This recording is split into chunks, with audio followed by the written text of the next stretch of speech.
أن رجل عجوز كان يعيش في قرية بعيدة، وكان أتعس شخصا على وجه الأرض، حتى أن كل سكان القرية سأموا منه لأنه كان محبطا على الدوام، ولا يتوقف عن التذمر والشكوى، ولم يكن يمر يوما دون أن تراه في مزاج سيء.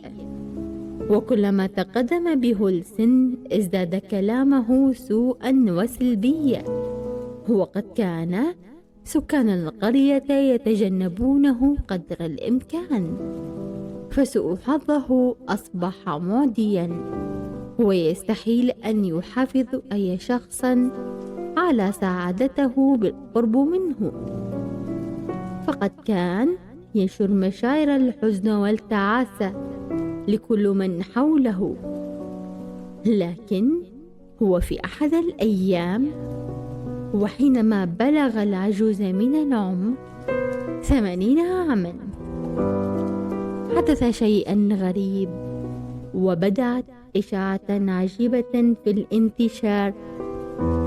الرجل العجوز سعيدا اليوم، إنه لا يتذمر من شيء، والابتسامة ترتسم على محياه، بل أن ملامح وجهه قد أشرقت وتغيرت.